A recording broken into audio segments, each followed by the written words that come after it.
Hello नमस्कार दोस्तों, स्वागत है आप सभी का आपके हमारे हम सभी के परिवार डी ज्ञान क्लासेस में। तो आप लोग जानते होंगे रोज़ रात के 8 बजे हमारी जनरल साइंस की लाइव क्लास होती है, जिसमें हम लोग टॉप 25 से 30 इंपॉर्टेंट क्वेश्चन को डिस्कस करते हैं। तो जल्दी इस चैनल को सब्सक्राइब करके, वीडियो को लाइक करके, अपने दोस्तों को शेयर करके हमारे क्लास की इन्विटेशन को भेज दीजिए और हमारे क्लास से समय पर जुड़िए। आज का पहला सवाल देखने से पहले मैं आपको बता देना चाहता हूँ, हमारी राष्ट्रीय फिल्म पुरस्कार 2021 की वीडियो कल रात के अपलोड हो गई थी। अगर आपने नहीं देखा है तो वो वीडियो को याद से देख लिया, क्योंकि वो वीडियो से क्वेश्चन पूछे जा सकते हैं 100%। और वो वीडियो हर एक एग्जाम के लिए बहुत ज़्यादा इंपॉर्टेंट है, चाहे आप रेलवे, एसएससी, यूपीएससी, कोई भी स्टेट पीएससी, किसी भी एग्जाम की परीक्षा की तैयारी कर रहे हैं, आपके लिए वो वीडियो बिल्कुल उसी के लिए ही बनी है। तो आज का पहला सवाल आपके सामने है। इसमें एक चीज़ छूट गया, इसमें पेडालॉजी छूट गया, ठीक है, ये आप इसको मेंशन कर लीजिएगा। बताना है आपको पेडालॉजी किसके अध्ययन से संबंधित है, ये बताइए पेडालॉजी किसके अध्ययन से संबंधित है। ऑप्शन है एटमॉस्फेयर, सॉइल, पॉल्यूटेंट्स या फिर सीड्स। तो बहुत आसान सा सवाल है, इसका सही जवाब होगा ऑप्शन नंबर बी, ठीक है, ऑप्शन नंबर बी इसका बिल्कुल राइट आंसर है। अगला सवाल देखते हैं। आज का अगला प्रश्न है, मिनीमाता व्याधि निम्न धातु की हानिकारक मात्रा के कारण हुई। Minimata disease was caused bye toxic quantities of the following metal. किसके कारण मिनीमाता डिजीज होता है, ये आपको बताना है। अगर आपकी ये पहली क्लास है तो वीडियो को लाइक कर दीजिएगा और चैनल को सब्सक्राइब करके बेल नोटिफिकेशन को ऑल पे कर दीजिएगा, जिससे हमारी सारी क्लास की नोटिफिकेशन आपको मिलती रहेगी। हम लोग रोज आपके लिए ट्रिक वाली वीडियो लाते हैं, अगर आप देखते होंगे तो आपको पता होगा, अगर नहीं देखते हैं तो ज़रूर से देखिए। दोस्तों, मिनीमाता जो डिजीज़ है ये आपका option number D, mercury, option D इसका बिल्कुल सही जवाब है। मरकरी के द्वारा मिनीमाता डिजीज होता है। आज का तीसरा प्रश्न आपके सामने। अब बताइए, सवाल है एंसोमिया कहते हैं, किसको कहते हैं एंसोमिया, आपको ये बताना है। ऑप्शन ए है स्वाद संवेदना को कमी है, वो कभी नहीं है, कमी को, या फिर प्राण संवेदना की कमी को, स्पर्श संवेदना की कमी को, या फिर ऊष्म संवेदना की कमी को। ऑप्शन ए, बी, सी या डी। ध्यान से सोच समझ कर जवाब दीजिएगा। बिल्कुल सब लोगों का एकदम राइट आंसर आ रहा है। ऑप्शन नंबर बी इसका बिल्कुल सही जवाब हो जाएगा। प्राण संवेदना की कमी को, loss of the sense of smell को हम लोग एंसोमिया कहते हैं। ऑप्शन नंबर बी बिल्कुल सही जवाब हो जाएगा। कितने लोगों का सही हुआ, बहुत अच्छी बात है। आज का चौथा प्रश्न, खुजलाने से खाज मिटती है क्यों खुजलाने से खाज क्यों मिटती है, ये आपको बताना है। ऑप्शन ए है इससे त्वचा की बाहरी धूत हट जाती है, इससे रोगाणु मर जाते हैं, या फिर इससे कुछ तंत्रिकाएं उद्दीप्त होती है जो मस्तिष्क को प्रतिहिस्टामिन रसायनों का उत्पाद बढ़ाने का निर्देश देती है, या फिर खुजली उत्पन्न करने वालों एंजाइमों का दमन होता है। ऑप्शन ए, बी, सी या डी। तो दोस्तों ऑप्शन नंबर सी इसका बिल्कुल सही जवाब हो जाएगा। सी इसका बिल्कुल राइट आंसर है। आज का पांचवा प्रश्न आपके सामने है, ब्रेन की बीमारी को किस यंत्र से पहचाना जाता है। ब्रेन की बीमारी, ईईसी, ईईजी, ईएमजी और या फिर ईकेजी, बताइए। एक एंसेफेलाइटिस डिजीज था जो कि ब्रेन की बीमारी थी और इसको पहचाना जाता था ईईजी। ऑप्शन नंबर बी इसका बिल्कुल राइट आंसर होगा। ईईजी ब्रेन की बीमारी है, जिससे ये जो यंत्र है जिससे ब्रेन की बीमारी को पहचाना जाता है। आज का छठा सवाल है, अल्जाइमर रोग में मानव शरीर को कौन सा अंग प्रभावित होता है। अगर मान लिया जाए कोई आदमी को अल्जाइमर डिजीज हो गया तो उसका शरीर का कौन सा अंग प्रभावित हो जाएगा, ये आपको कमेंट करके बताना है। तो सब लोग जल्दी से कमेंट करके बताइए छठा का क्या सही जवाब होगा। ऑप्शन नंबर बी ब्रेन इसका, मस्तिष्क इसका बिल्कुल राइट आंसर होगा। मस्तिष्क इसका बिल्कुल सही जवाब है। अल्जाइमर रोग होने से आपका माथा प्रभावित होता है। अगला सवाल देखते हैं, आज का सातवां प्रश्न। सेरेब्रल पॉल्सी एक मस्तिष्क संबंधी विकार है जो सामान्यतः पाया जाता है। ये जो सेरेब्रल पॉल्सी है ये एक माथा का प्रॉब्लम है, माने कि सर का प्रॉब्लम है। ये किस में पाया जाता है, वृद्धों में, ड्रग नशेड़ियों में, छोटे बच्चों में, या फिर केवल महिलाओं में। तो देखिए बात हुई है सेरेब्रल की, तो समझ में तो आया ये माथा का बीमारी है। अब ये होता किस में, तो याद रखिएगा छोटे बच्चों में, ये छोटे बच्चों में सेरेब्रल पॉल्सी होता है। आज का 8वां प्रश्न है, उस वैज्ञानिक का नाम बताना है आपको जिसने यह खोज की कि मलेरिया प्लाज्मोडियम नामक परजीवी से होता है। ऑप्शन ए, बी, सी या डी। मलेरिया कौन से प्लाज्मोडियम नामक परजीवी से होता है ये आपको बताना है। जेजी मेंडल, हैकल, रोनाल्ड रॉस या फिर डार्विन। भैया डार्विन से तो इवोल्यूशन की थ्योरी थी, डार्विन तो हो नहीं सकता। ऑप्शन नंबर सी इसका बिल्कुल राइट आंसर होगा। रोनाल्ड रॉस के द्वारा यह खोज किया गया था कि मलेरिया प्लाज्मोडियम नामक परजीवी से होता है। आज का 9वां प्रश्न है, टाइफॉइड तथा कोलेरा विशिष्ट उदाहरण है। किसका उदाहरण है ये टाइफॉइड तथा कोलेरा? इन्फेक्शियस डिजीज का, एयरबॉर्न डिजीज का, वाटरबॉर्न डिजीज का या फिर नन ऑफ दी एबव। देखिए ये जो टाइफॉइड और कोलेरा है ये वाटरबॉर्न डिजीज है। कहने का मतलब जल जन्य रोगों से ये फैलता है, पानी से फैलने वाला ये बीमारी है। कौन? आपका टाइफॉइड और कोलेरा। आज का 10वां प्रश्न है, निम्न में से कौन सा जल जनित रोग है? जल जनित रोग कौन सा है? चेचक, मलेरिया, हैजा या फिर तपेदिक ट्यूबरक्लोसिस। तो देखिए हैजा बोलता है ना, हैजा फैल गया एक बार में, पूरा गांव मोहल्ला का लोग को हैजा फैल गया। तो ये जो कोलेरा है जिसको हिंदी में हैजा बोलते हैं ये पानी के द्वारा फैलता है, और अगर पानी एक बार दूषित हो गया तो पूरा गांव मोहल्ला को ये हैजा फैला देता है।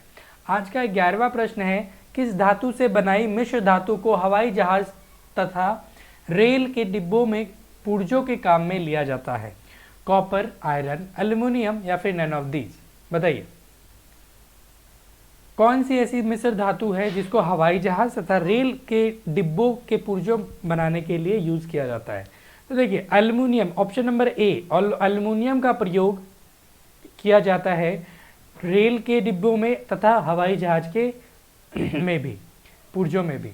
बहुत इंपॉर्टेंट क्वेश्चन था, एग्जाम में बहुत बार देखने को मिला है। आज का 12वां प्रश्न है, डीपीटी वैक्सीन, डीपीटी वैक्सीन का प्रयोग किन बीमारियों के लिए किया जाता है? डीपीटी, डिप्थेरिया, काली खांसी, टिटनेस, पोलियो, डिप्थेरिया, तपेदिक, टिटनेस, तपेदिक पोलियो या फिर तपेदिक टाइफॉइड पोलियो। ऑप्शन नंबर क्या इसका सही जवाब होगा? ए, बी, सी, डी। तो दोस्तों ऑप्शन नंबर ए बिल्कुल सही जवाब होगा। डिप्थेरिया, पर्ट्यूसिस और टिटनेसिस में डीपीटी वैक्सीन का प्रयोग किया जाता है। अगला सवाल है, निम्नलिखित में से कौन सा बर्ड फ्लू का कारक है? बर्ड फ्लू का कारक कौन सा है? H5N1 वायरस, H1N1 वायरस, जिका वायरस या फिर रेट्रो वायरस।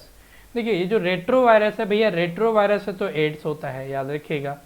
बात हुआ बर्ड फ्लू का तो ऑप्शन नंबर ए बिल्कुल सही जवाब होगा। H5N1 वायरस बिल्कुल सही जवाब हो जाएगा। आज का 14वां प्रश्न है, निम्नलिखित में से कौन सा रासायनिक समीकरण संतुलित है? संतुलित कहने का मतलब आपको बैलेंस्ड इक्वेशन बताना है। कौन सा बैलेंस्ड इक्वेशन है? ए, बी, सी या डी?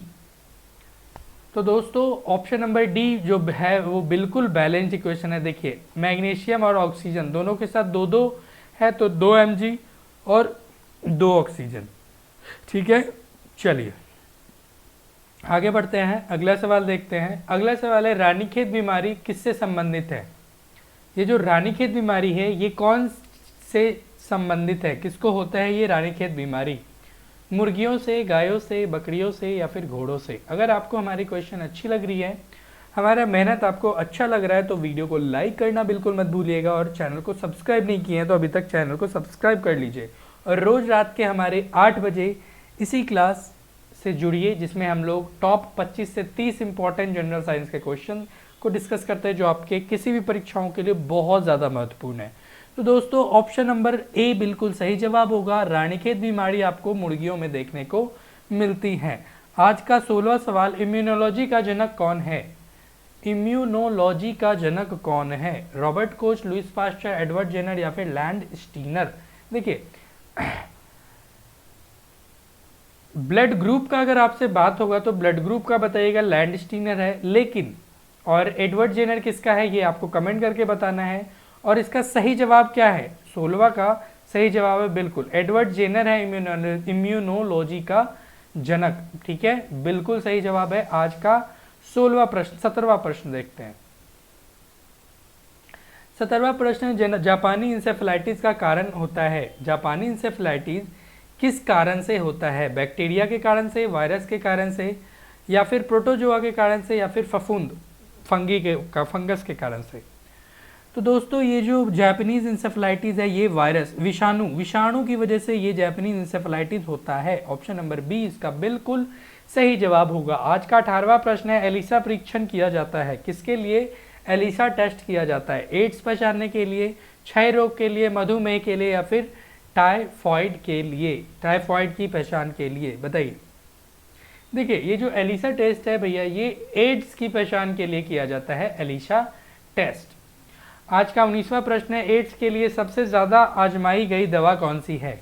सबसे ज्यादा दवा कौन सा है जो एड्स में यूज किया जाता है? तो दोस्तों याद रखना ऑप्शन नंबर ए ज़ैडोवुडीन, ये बिल्कुल सही जवाब होगा। यही दवाई है जो एड्स में बहुत ज्यादा आजमाई गई है। आज का 20वां प्रश्न है, निम्नलिखित में से कौन सा एचआईवी का प्रकार भारत में प्रभावी है? एचआईवी का टाइप्स कौन सा भारत में बहुत ज्यादा देखने को मिलता है? ऑप्शन ए, बी, सी या D? HIV 1A, HIV 1B, HIV 1C या फिर एचआईवी 1D?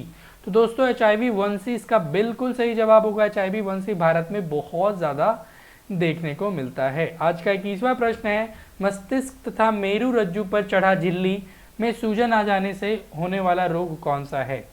बताइए। मस्तिष्क तथा मेरु रज्जु पर चढ़ी झिल्ली में सूजन आ जाने से कौन सा रोग होता है? ल्यूकेमिया, पैरालिसिस, स्क्लेरोसिस या फिर मेनिंजाइटिस? बताइए। तो दोस्तों ये जो मेनिंजाइटिस है ये माथा का बीमारी है और मस्तिष्क तथा मेरु रज्जु पर चढ़ी झिल्ली में सूजन आ जाने से आपको मेनिंजाइटिस का प्रॉब्लम हो सकता है।